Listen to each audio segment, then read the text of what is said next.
I'm going to be talking tonight about how we are delivering digitally and focused applications for the historic environment. For those of you not familiar with Historic Environment Scotland, we are the lead public body for Scotland's historic environment. This slide's actually a little bit out of date. It shows here that we had 3.8 million visitors in 2015 to 16. That's leapt up in the last few years, and we're now sitting at around 5 million visitors, which for a small country like ourselves is a huge number of visitors.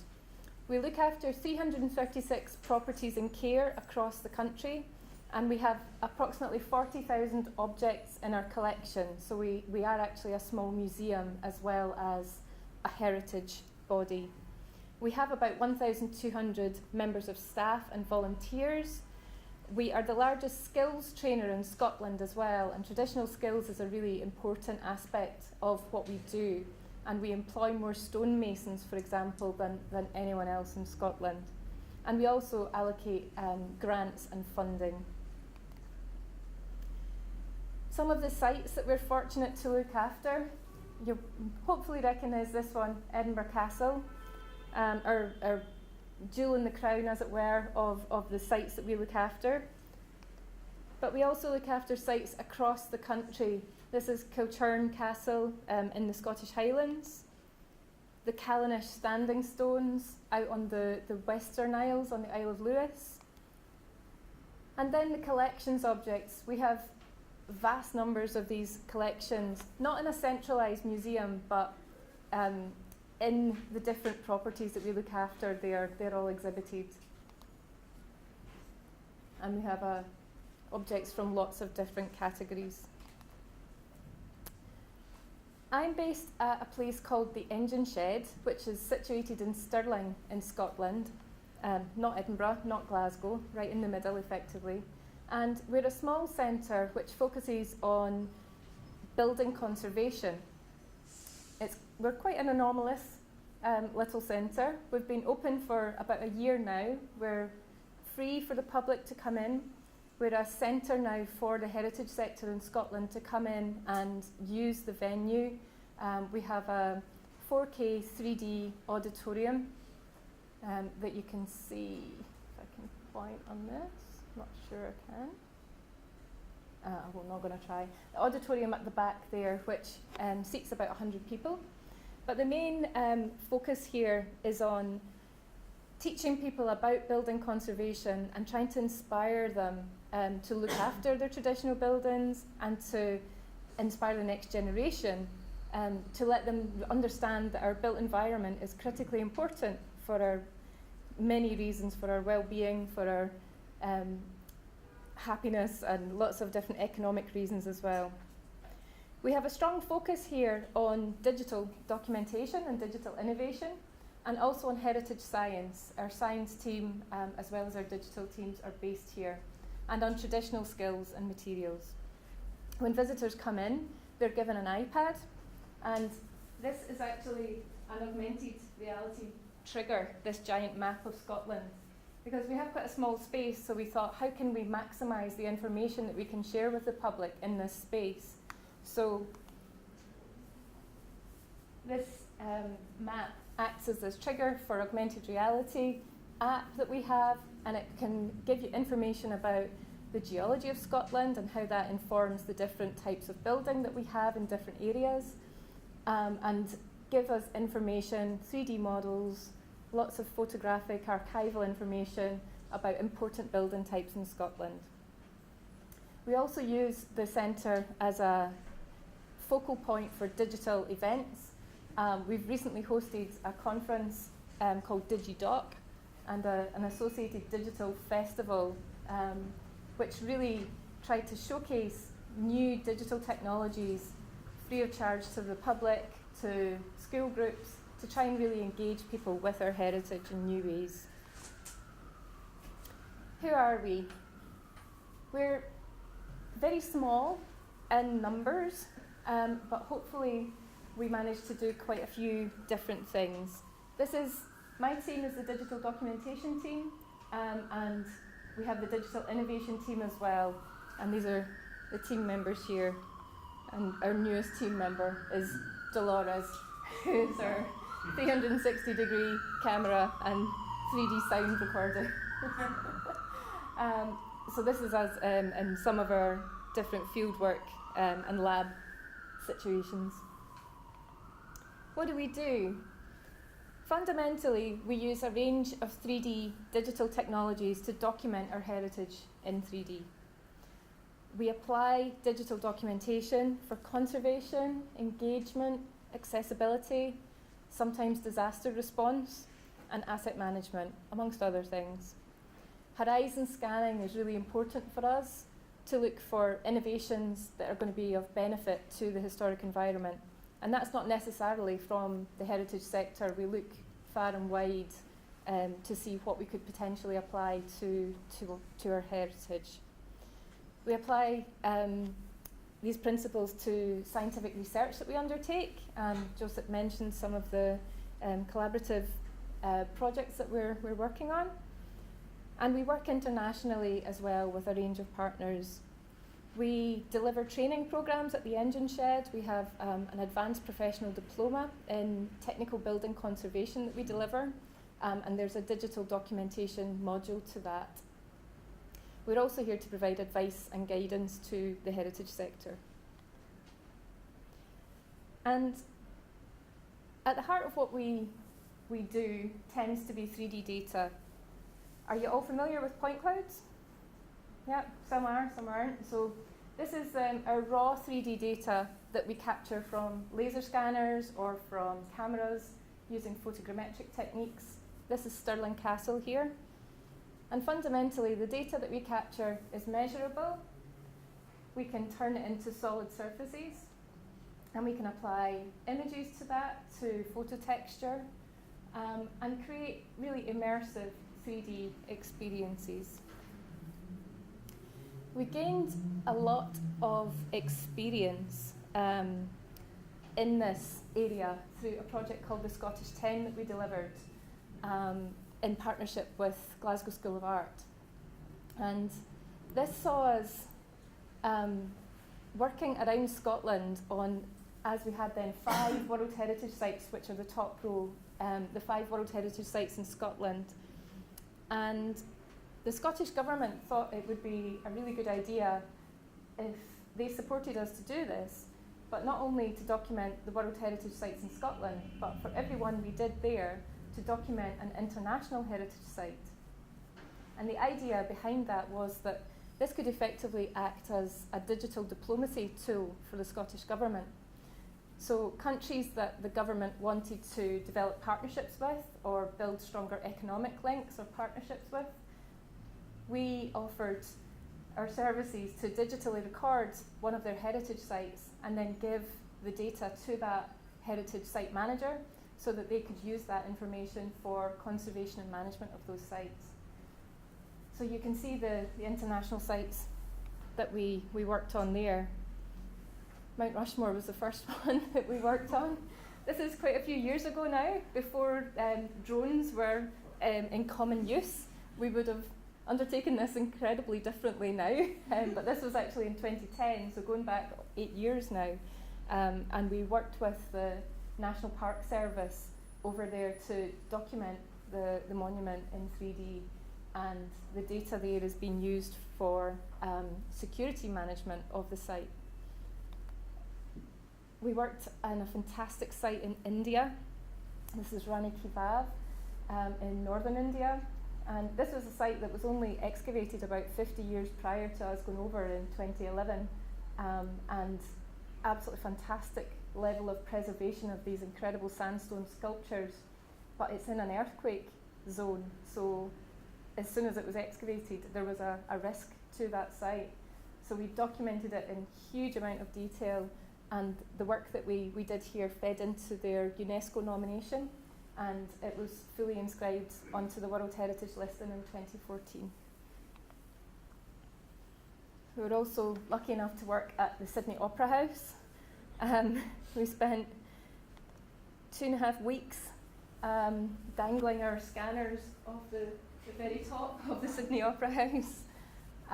documenting interior and exterior of the Opera House, and that data has been used to develop a BIM model, building information model, for the Opera House. Our work featured in National Geographic. We had National Geographic writers out with us on some of these projects. And this really produces beautiful imagery. This is obviously the Opera House, but it lets you see the architecture in a way that wouldn't be possible using any other traditional means of documentation or survey. It lets you almost have an X-ray vision of these sites and understand spaces in different ways.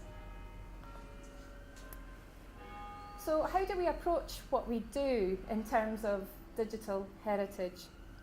We try to align everything we do to our corporate objectives, and those are to lead the heritage sector. That's our general Historic Environment Scotland objective. So by trying to use cutting edge technology and try and apply that. Understand, how can we use digital technologies to help us understand our heritage better? Protect. Digital documentation data can be used directly for conservation and monitoring of the historic environment, and it's also an accurate baseline 3D record in case of any disaster. Value. Digital data can be used in interpretation contexts for learning, access, and enjoyment of the historic environment. And our fifth objective is perform. So we provide support to other colleagues within our organisation and to external partners. So I'm going to take the three of those 5 objectives and give you focused examples of how we're using digital documentation and digital innovation to deliver in the historic environment digitally. So first of all, understand. I'm going to go through understand, protect and value today. The background to this slide, I should say, is a 3D point cloud of a site in Shetland, Jarlshof, which is an incredible multi-phase site, which this type of technology helps you understand the site very well. It has some Norse features here. We have Iron Age occupation here, Bronze Age here. Fantastic information that we can get from this. So we undertake collaborative research, and we help supervise PhD students to help us understand better. So this is an example from my PhD student Nick Hannon, who is just submitting his research at the moment at Canterbury Christ Church University. And he has been looking at aerial LiDAR data for the Antonine Wall, which is part of the Frontiers of the Roman Empire World Heritage Site, along with Hadrian's Wall.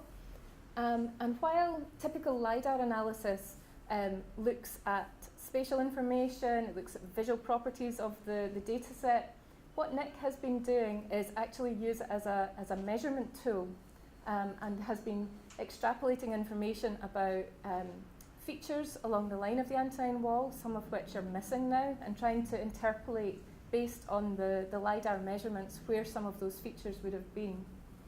So he's actually using it in a really innovative way, and he's got some really interesting results from that.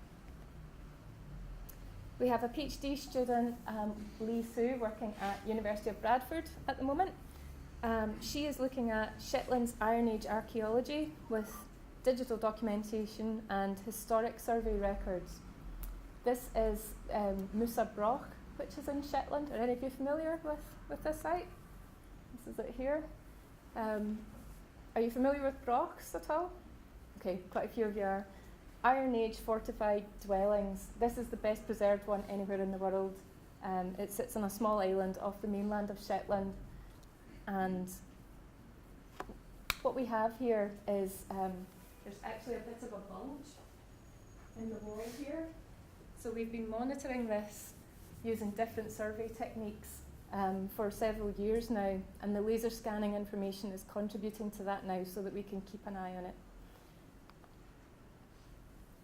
This is us laser scanning it last year, and Lee's work now is looking at how we can compare previous archival records and conservation information with this 3D information. And we can do things like digitally unwrap the broch to understand the facades. And I'm not sure if you'll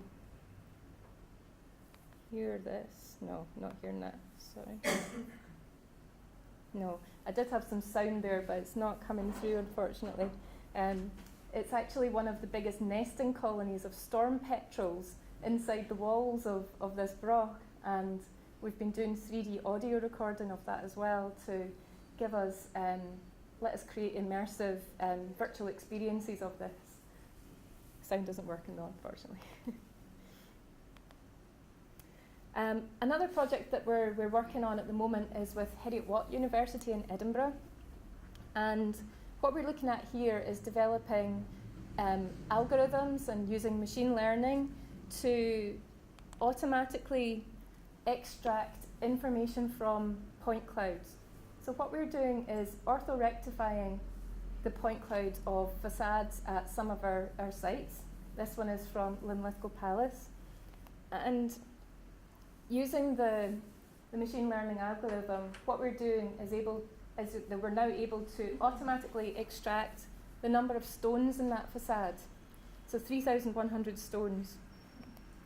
We can then also quantify the amount of mortar that would be required if we wanted to repoint that facade, 1.44 kilometres of mortar. And we can also look at the depth of the mortar and the pinning stones in that facade. So traditional conservation practice, you would put up a scaffold, it would be timely, you would measure the stones that you would need, you would then have to wait for the stones to be cut. If this was, particularly if it was ashlar masonry, this is rubble masonry. But that's a lengthy process, and therefore there's a lot of cost associated with that.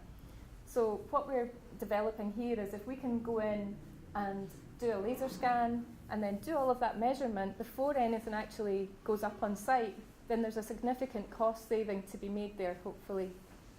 So we're taking this forward to the next stage now, and our aim is to develop a plugin for Cloud Compare, which is a popular open source 3D software, so that this can be rolled out and anyone can use it. And then, as Joseph mentioned, this is the new collaborative CHA PhD, which we're just starting here with Rosie Brigham, which is going to be using crowdsourced information to look to see if we can derive information from these photographs, which will help us to conserve some of our historic sites in Scotland. So we're really excited about this one. How do we use this information to help us protect and conserve our sites? The main focus of my team's work now is a project called the Rae Project. And this is an initiative over many years. I'm not quite decided how long it's going to take us because we only have a small team and limited resource. But it's our objective to digitally record all of the 336 properties that we look after all across Scotland. We get out and about to many different sites. We try and get our scanners everywhere, even into the bread oven in the kitchens at Tantallon Castle.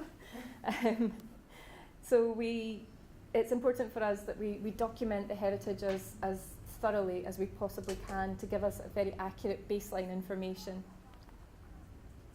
Some of the sites that we have recorded, this is Ness of Burgee, which is up in Shetland again, a very remote site. It's not visited often, so having accurate baseline information for it is very useful for us in case anything should happen. This site is very exposed. It's fairly susceptible to coastal erosion and climatic events. This is a Bronze Age site on the island in Orkney. It's called Links of Notland. And again, this was exposed by a storm which moved the beach sand. And this has been a bit of a race against time because we know we're going to lose this site. So we've recorded it as thoroughly as we possibly can, and we've created a virtual reality model of this because we know it's, you know, another couple of storms, this might not be here anymore. This is Tantallon Castle, which was actually one of the first sites we started to record when we started working in this area back in 2007, an aerial view of it. This was all captured using ground-based laser scanners, but the beauty of this technology is that you can have this bird's eye view, you can fly around any of these sites. And we started recording this in 2007, but it's always our objective to record as high resolution as we possibly can so that we can come back to this and add into it, and the data is still compatible as we go forward. And this is another site we look after called Tantallon Castle, which is south of Edinburgh. And we can animate the 3D point cloud information to give us a good understanding of the spatial layout of this site, to let us see through the walls, to let us understand the layout of the interior staircases. And it just really helps our conservation architects to bring these sites to life. This is also one which is susceptible to coastal erosion. Did any of you watch Country File, BBC programme? No? Okay. This featured on this 2 weeks ago with our head of science was out here talking about the work we're doing in terms of digital work and thermal imagery. Edinburgh Castle is a site that we've been working on again for several years. It's a very big site, very complicated, lots of interior spaces. And I just wanted to give you an example of one of the types of projects that we're working on within the castle, because these projects have smaller sub-projects within them. So earlier this year we documented the Fore Well at Edinburgh Castle. This is, in the history of the castle, this is a very important well. There's records of a siege which took place in the castle in the 1500s. And it's said that the garrison were about to give up, that they were going to have to surrender. They had run out of water completely. And it was in the middle of summer. But apparently there was a freak snowfall in Scotland in June of this year, and the well filled up with snow. They shoveled all the snow into this well, and it kept the troops going for another 3 months. And this historical account gave the volume of water that was in this well. So we were asked, can we prove this? So what we did was we're very fortunate in Historic Scotland to have our own works teams who do all of the conservation, the stonemasons, the rope access teams who go down and pull the weeds out of the walls and things like that. So we sent Mark, who is one of our works managers, down the well with one of our laser scanners, and he recorded, this is him standing at the bottom of the well, you can come out there. And what we did was we compared his 3D data that he captured for us with some earlier information that we had on the well. So we were able to show the structure of the well very accurately and position it within our 3D model of the whole castle. But we also had this fantastic earlier survey drawing from 1912 when we put Mark down this time with all the safety equipment, with gas meters and all sorts of alerts. But apparently in 1912, a surveyor was lowered down in a bucket on a rope. And he produced this absolutely incredible drawing. So with the historical account telling us about the siege and with this fantastic drawing, what we were able to do was to compare and see how accurately this had been surveyed previously, and incredibly accurately. This is absolutely fantastic, given that this was a man on a bucket with with a tape measure or whatever, or a piece of string, who knows.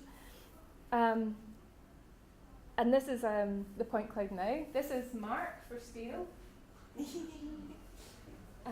And we were able to work out exactly the spatial volume of the well.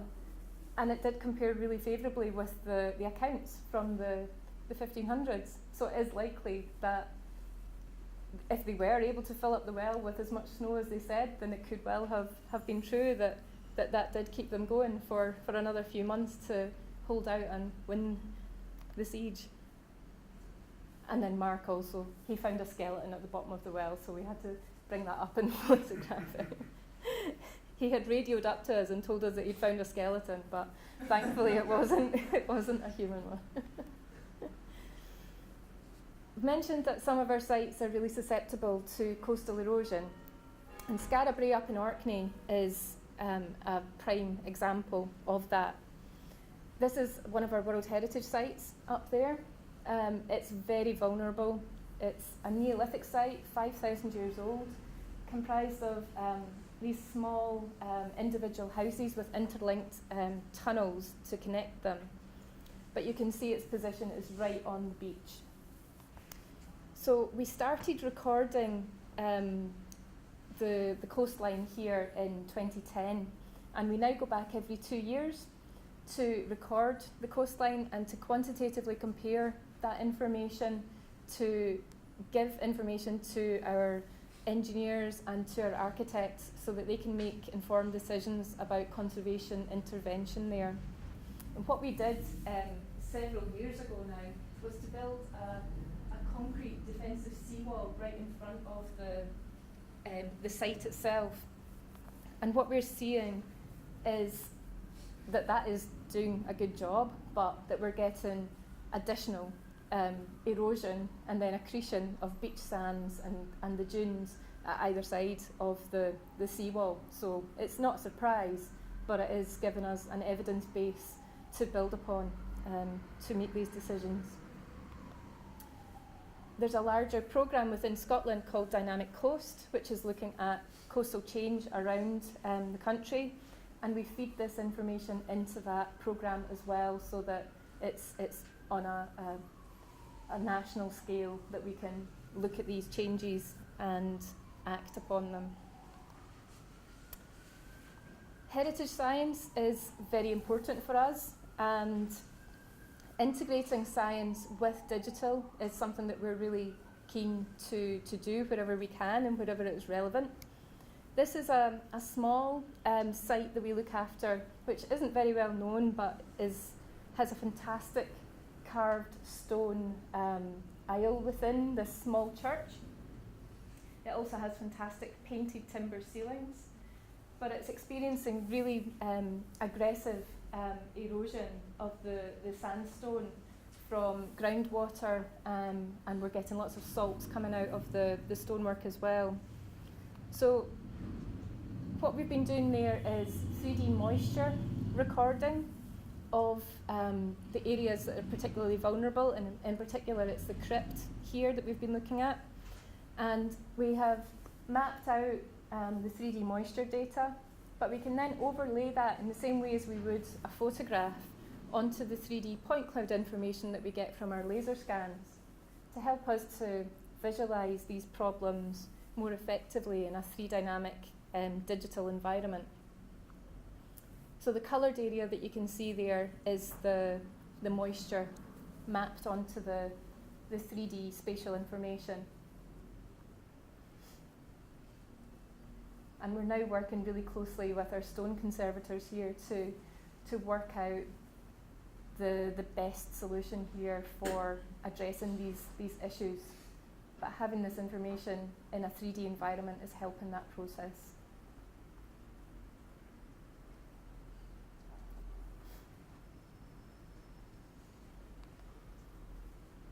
Another one that we're working on with the National Trust for Scotland, collaborative working is an important thing for us, is to look at the Hill House in Helensburgh. This is a building designed by Charles Rennie Mackintosh. You'll all be familiar with the Mackintosh Glasgow School of Art fires. This is another of his buildings nearby. And this has a cement render on this building which has not let water move through the building at all. So it's suffering from really bad issues with damp, and the plan is that they're going to build a temporary roof structure over this and let the building dry out over a course of likely about 10 years. So we've been working really closely with our science team, carrying out thermal imagery. We actually have a laser scanner with a thermal imaging camera built in, which gives us fairly low resolution information, but this here is the high-res FLIR thermal imaging cameras with the point cloud data, and lets us map that 3D information, 3D thermal information.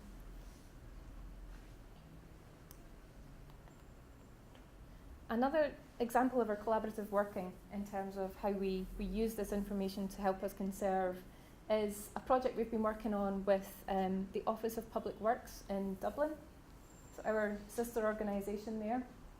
And we've been looking at their Parliament building, the forecourts, in a project that integrates digital information with traditional skills and materials. So there's a large restoration project going on at the moment, and at the top of each of these columns is a capital which is approximately 1 metre cubed, to give you an idea of the scale. And each of these is being carved afresh using traditional skills and traditional materials.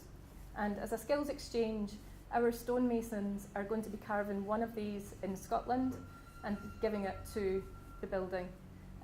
So to enable that process, rather than having our stonemasons over there for 6 months, potentially, because these are massive capitals, we went across to Ireland and laser scanned one of the capitals and created this 3D model from it. And our stonemason is then using that as a basis for her carving. So from the 3D model, we have 3D printed a 1-to-1 scale replica of a quarter of this capital. And this is Lara, our stonemason here. This is Al, who's our head of digital innovation, with the parts of the capital. And this is Lara's first piece that she has carved. So she's using this now as her 1-to-1 scale template to do the carving with. We've also given her a VR headset with the 3D model of the capital, and she can have a quick reference to the 3D model and then figure out how to carve the next section. And it's been really useful for her to see how undercuts work, figure out what depth she should be cutting to, and it's been a huge help to her. So it's been a really nice project to engage with our traditional skills team and look at how we can embed digital in the practice of what they do, and to enhance it, because we would never want digital to replace the traditional, because this is absolutely fundamental, and Lara is incredibly skilled. And asset management is another aspect of how we use this digital information to help us protect and conserve our heritage. So we've been running a pilot project at Edinburgh Castle, focusing on the palace particularly, to see how we can use the point cloud information from our laser scans to develop a building information model. So we've been looking to produce a baseline model to support our routine operational management of the site, and potentially to inform a future capital project to refurbish parts of the palace. But it's also been a case study to develop the scan to BIM process, because that is still quite a difficult process in itself, and where historic components are completely higgledy-piggledy and nothing is standard, and BIM generally is designed to work for regular proprietary standardised components. So it's been a bit of a proof of concept for us. So that's our foundation point cloud model for the palace building within Edinburgh Castle. This is our 3D model in Revit, in Autodesk Revit, developed from that point cloud model. And then the BIM model developed from that. So specifically looking at pumps in this particular screenshot here. So this is still a work in progress, but it's one that we're working closely with Scottish Government on as a pathfinder project through the Scottish Futures Trust, which is Scottish Government's BIM champions effectively. So we're looking at this as a case study for historic BIM and how it can be integrated into workflows.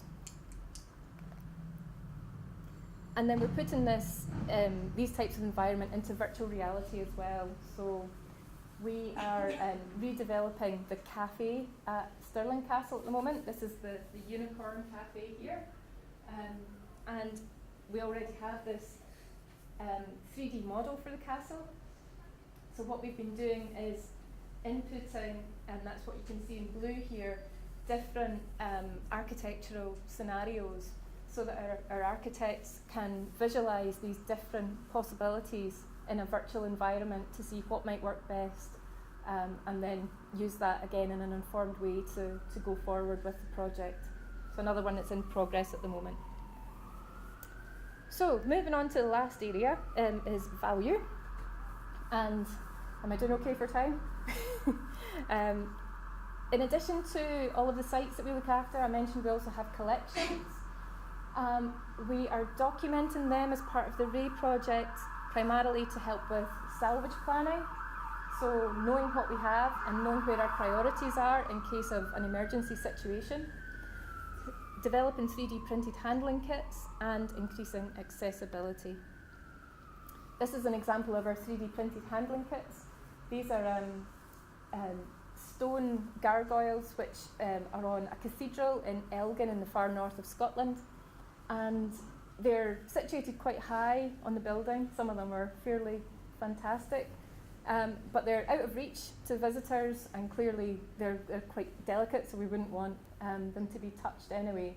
So we've laser scanned them, and then we've printed off copies of them at 30% scale.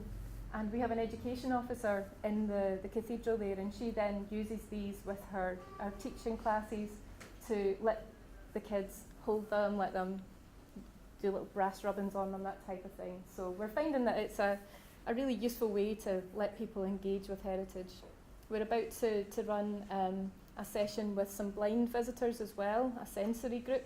So we're developing some further 3D prints so that we can let visitors that have sensory impairment to touch these and to try to understand a bit more about them. Sketchfab, I'm sure many of you will be familiar with, is becoming a fantastic way of us being able to give virtual access to some of our collections objects. We are growing our collection on Sketchfab, free to access, and embedding this within our collections viewer as well within our Historic Environment Scotland website. We're using Sketchfab for lots of different purposes as well to enhance our accessibility to heritage though. This is quite a quirky project that we were asked to undertake by the Scottish Government to celebrate Scottish-Polish cultural connections on the 100th anniversary of Polish independence. In the background of this image here, you can make out something surrounded by water. This is actually a concrete map of Scotland that was built by some people from Poland several years ago. It's a scale model of Scotland. It's very bizarre, very fantastic thing. So we laser scanned that, and what we then did was to create, this is a Sketchfab model of the giant concrete map, annotated with highlights from around the country, celebrating these links between Scotland and Poland. So this is on our Sketchfab if anyone wants to explore those links. But Sketchfab, it's free. It's a great way of being able to share and disseminate information in a 3D environment. The other big innovation that is letting us share our heritage in new ways is gaming environments. This is a site within the World Heritage site up in Orkney again. And this is Maze How. It's a 5,000-year-old chambered cairn. To get inside, you have to crawl along a 14-metre-long passageway. And when you get inside, we can only fit about 20 people maximum in there. So first of all, not all of our visitors are physically going to be able to manage to access the site. And in Orkney now, we are seeing really increased visitor numbers through cruise ship passengers and just generally more people coming there. So we can't actually meet the demand of everyone who wants to visit this site. So what we've done is to develop an app. This is free to download through the app stores, Explore Maze How. It's never going to be a substitute for visiting the site, but for people that can't actually get in, then at least now there is an alternative. It's a fantastic site. If you ever manage to make it up to Orkney, do go and visit it. It was invaded by the Vikings in the 13th century, and there's incredible Viking graffiti all over the walls in it. And it's absolutely typical of graffiti that you would see now. It's my axe is bigger than anyone else's, and this type of thing, derogatory things about some of the other people that they were with in their party. So that the app tries to bring out some of those graffiti stories as well. In our visitor centre on site there as well, what we have is, in addition to the tablet and the app, we have a small portable VR headset so that you can experience this same thing in virtual reality. It's not for everyone. We've been getting really good feedback from our visitors. Some people love it, some people feel really nauseous, so we have the app as an alternative for them. And then taking that a bit further, we've recently developed learning resources based again on gaming environments for the Forth Bridge. This is now our 6th World Heritage Site in Scotland. Are any of you familiar with it? Yep, great. Absolutely fantastic Victorian engineering. It was quite a challenge to laser scan. We abseiled, we were on boats, we were on the track for 6 nights overnight.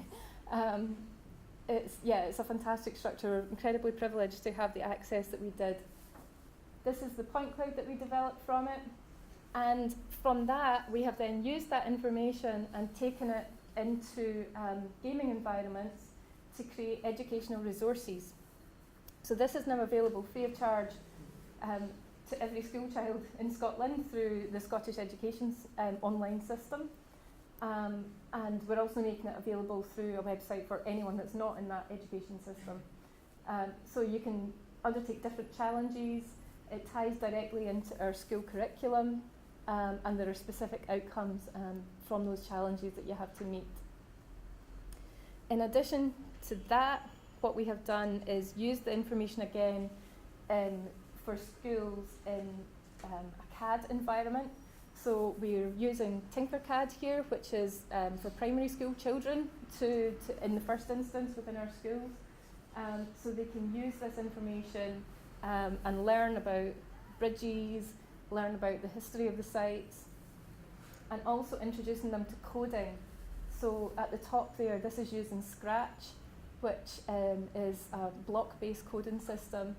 And again, it's using simple concepts, but introducing the history of the bridge, using this data in a way that we've never done before. We worked with an absolutely fantastic learning consultant on this who made all of the ideas that we had come to life, and wouldn't have been possible without her. And then finally, just to say that we're always trying new things. So we've recently been at one of our visitor events where we were recording in 360 degree and 4K stereo a jousting event where we were recreating jousting at one of our palaces. So it was slightly nail-biting that we put our 360 degree camera right in the path of the jousters, but it survived. And we're just always looking for new ways that we can bring historic experiences to life.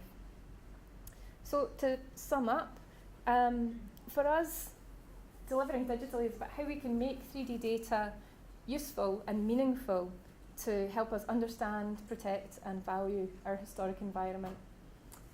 research and innovation are key to how we drive that delivery, and that's why the research that's going on here and the partnerships that we're developing is absolutely fundamental. There are lots of challenges that remain. We know we're in a very fortunate position with the support we get in Scotland for this, but we and everyone else still has challenges in upskilling, funding, resourcing. But it's our role, we feel, to kind of try and share the experiences that we've had, to collaborate and for us to learn and for others. And we aim to promote best practice and help support mainstreaming of digital technologies across the heritage sector and communities. We have a free guide if anyone is interested in any of this. This is on our website and free to download. There's also an augmented reality app that goes with this, which is free as well. So if anyone has feedback on it, let us know. We're always looking to improve these things. And last thing I didn't mention, that what's really important for us is about supporting the next generation. So through studentship programmes, we also run an intern programme. So this is Sophia, who's with us at the moment, she was up in Orkney when this photo was taken. So we run paid internships for a year at a time, and there'll be another call for those in likely February 2019. So if anyone is interested, we would love to have your applications. Thank you.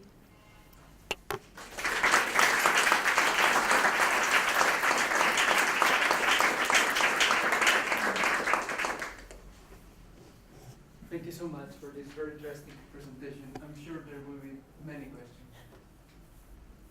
Yes. Thank you very much for that talk. That was really inspiring to see how digitalization has been successful in heritage. That was really, really good. I was wondering, how are you coping with the vast amount of data, especially when you're under innovation? What kind of system do you have in place to be able to continue your work? Yeah, it is a huge amount of data that we produce, and as the technology advances, as the scanners get faster, we're just capturing more and more information. On site, we use hard drives, multiple copies, so that we're if one hard drive fails, then we have backups. We're fortunate that we have a mirrored server. We have a 450 terabyte server, which we can expand to let us keep all of this information safe. It's stored, it's not an archive. Archiving this amount of data is a completely separate challenge. But what we make sure we do is that the data that we store is saved in proprietary and non-proprietary formats with metadata as well, so that if we do have an option to properly archive this, then we can put that directly in there, and it will be accessible 10, 15, 20 years down the line. But it's a real challenge, and the servers that we have, we're very fortunate to have, and we know that that is something that needs to be addressed, and the archive bodies are still coming to terms with that.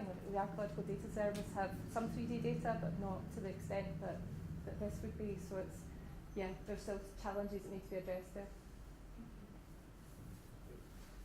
But you are a trusted digital repository at Historic Environment Scotland.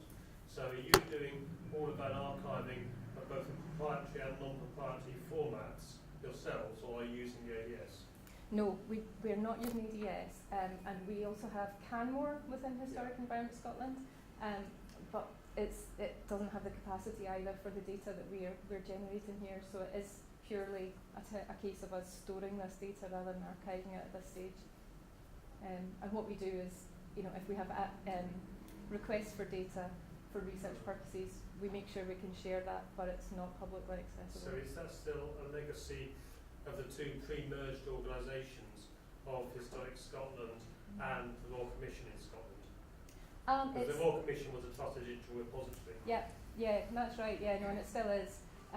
But it's just a case of capacity, effectively. This is massive amounts of data, and there's not really a solution in place yet for that. So we're very much a merged organisation now. We're one organisation, but the issues of the sizes of the data still remain a challenge.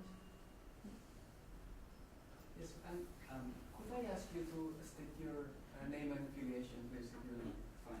Daniel Phillips, commercial archaeologist. I'm very pleased to see technology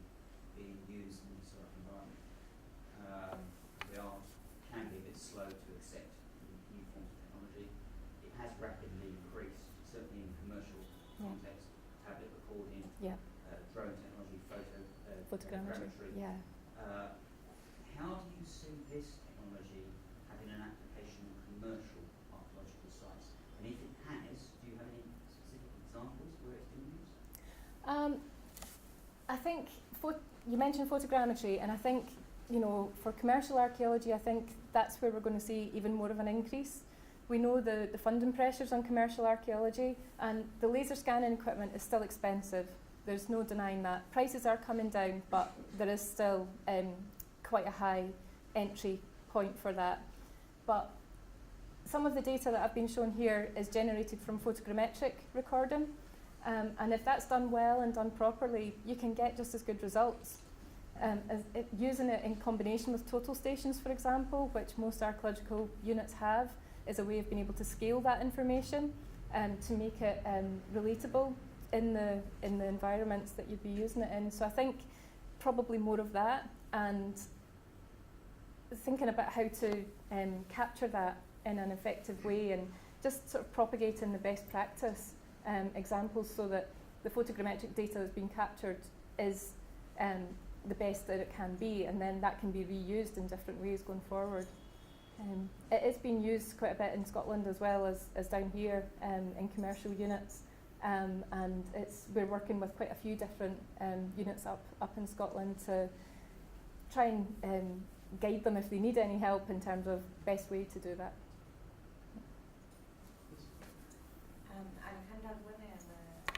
Lecturer at ISH. Fascinating presentation, thank you very much. I have a question about the project that you have ongoing of trying to digitally record all of the sites of the historic environment in Scotland. And I wondered how you're planning for changes in software and hardware over the course of this project. That's the big challenge.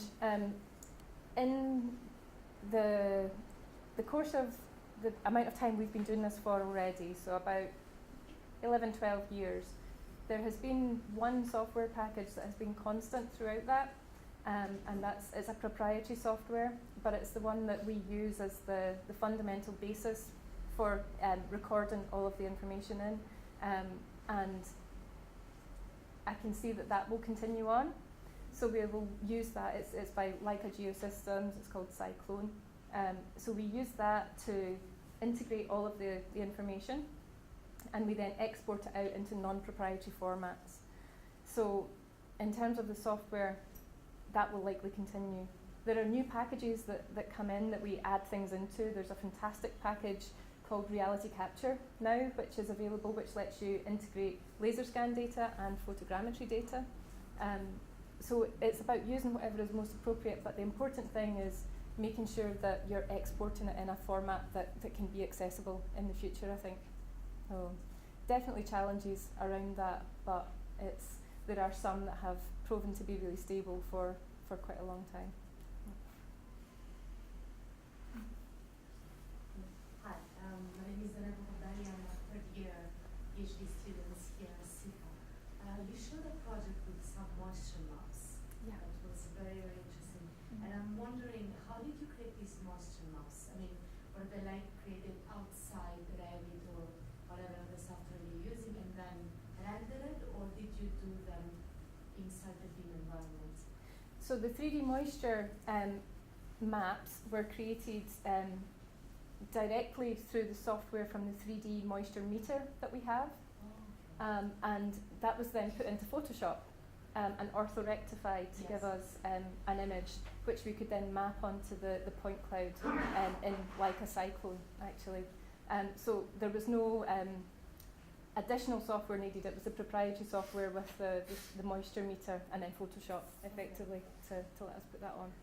Yeah. Seeing that I didn't introduce myself, I'm Kira Tunkai, PhD student at SIHA. Should probably also say previously photography manager science museum group, so that's where my question comes from. So what kind of challenges have you found getting funding for your team and your team's work? What kind of issues do you have? Well, our funding model within Historic Environment Scotland is that part of our funding comes directly from the Scottish Government, and the rest of it comes from our ticket sales at our sites, weddings at our sites, that type of thing. So we have about 40% of our income from government, 60% from income. So we have a small budget to deliver in-house. This is my team's core business, so to deliver some of this, all we need is money for our travel and our accommodation. So we do that. If we want to buy new equipment, we have to put in internal funding bids. The pressure for us comes from trying to expand our research side of things. So in that sense, we have to bid and work with academic partners to try to expand the opportunities that we have here. We're now an independent research organisation, so we're eligible to apply for research funding ourselves. And we look at whatever funding packages are available now as well. So there's a call out just now for Innovate UK funding that's relevant to us. So we just try and look similar to an academic organisation would now for whatever source of funding is most appropriate for any work we want to do that's out with our real core remit. But it's going to be a challenge, I think, more going forward. I've got a follow-up question for that. I'm historic England, and I'm very, very jealous. What is the size of your team? We're 7 people, 7. 5 plus 2 interns. Yep. So we're very small, but we try to bring in some of our architectural technicians when we can, and we try to grab people from different departments. But it's difficult. It is difficult, and we're working flat out the whole time. But there's I think small team in Historic England as well now. There's a new apprentice there as well now working in this area at Historic England. So the challenges are shared, I think.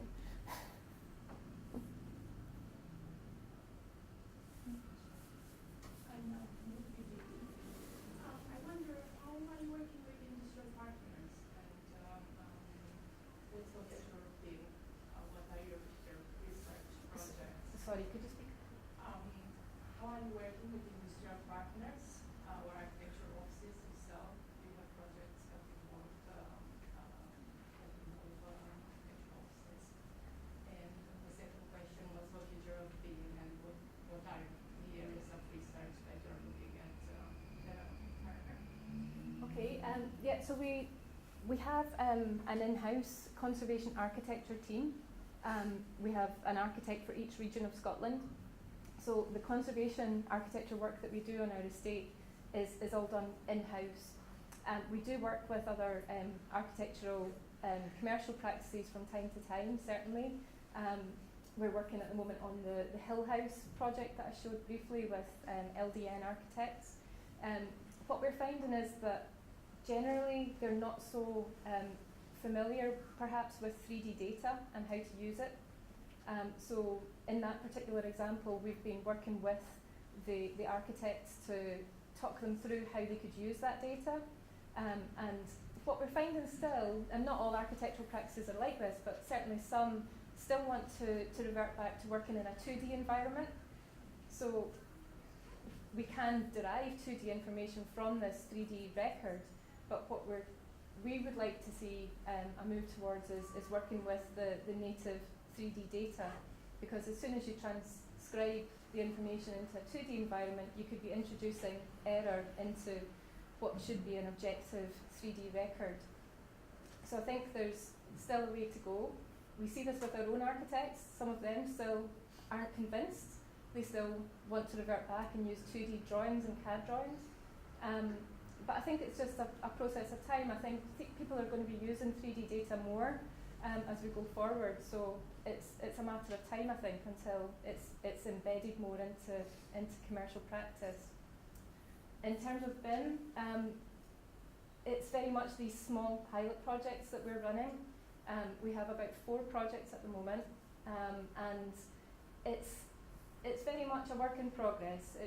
There are lots of challenges, and it's not something I think that's going to be rolled out very systematically, because each project has its own individual nuances, and we can't say, right, this is what you have to do for every Victorian building because each one is different.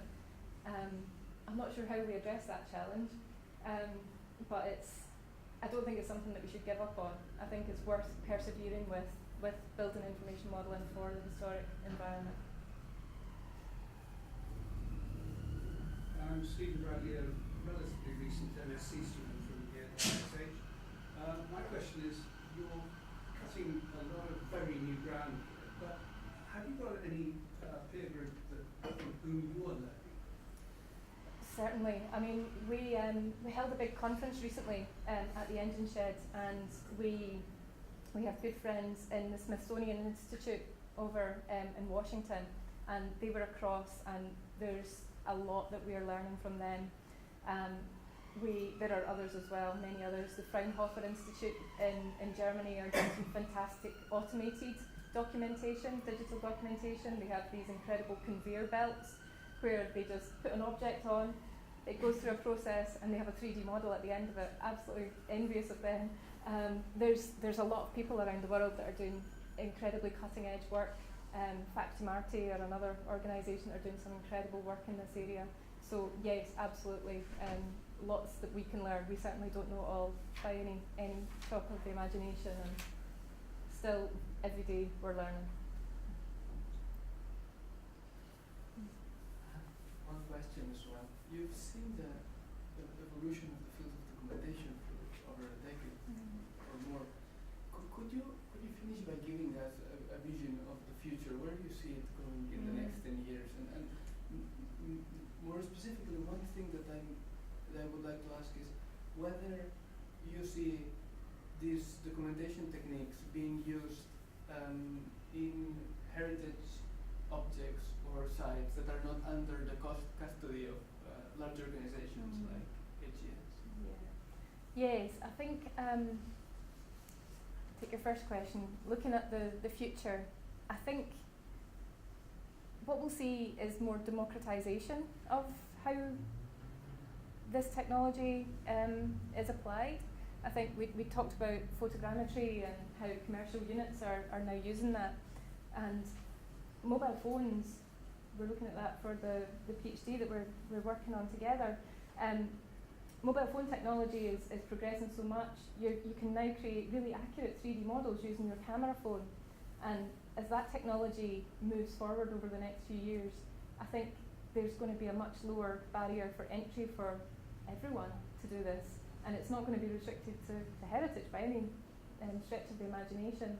So I think that's a key thing that we'll see over the next few years. Also the move forward into beyond virtual reality, which is fairly mainstream now, but looking at mixed reality and the different possibilities that offers in the heritage sector. Something that we're keen to move forward with in a few years is looking at mixed reality for digital health and safety training. So if we are sending a stonemason to the top of Glasgow Cathedral, let us give him a virtual experience of the environment that he's going to be working in before he goes on that site, so that he is fully comfortable in working in a safe way when he goes there, he or she goes there. So it's things like that, I think, that we'll see going forward. And what was your second question again? If you see these technologies being used, I think you've sort of answered it already, being used in heritage objects that are not under specific organization. Yeah, I think so, definitely. I mean, we do quite a lot of work through the Engine Shed with community groups, and some of our small commercial companies in Scotland certainly do a lot of work. We have people going out and recording their graveyards and reflectance transformation imaging is a technique I haven't even touched on here, but it's a great way of bringing out the detail in eroded stone surfaces. So it's becoming very popular, and you don't need expensive equipment to do that. So I think that's the key thing, that as long as people are aware of how to do it, and that's becoming more commonplace now, I think in a few years' time we're going to see a lot more people hopefully embarking on digital work themselves. Well, I'm afraid I need to cut this discussion short, but we'll have an opportunity to continue it over a drink on the first floor. So let's thank Lyn once more. Thank you.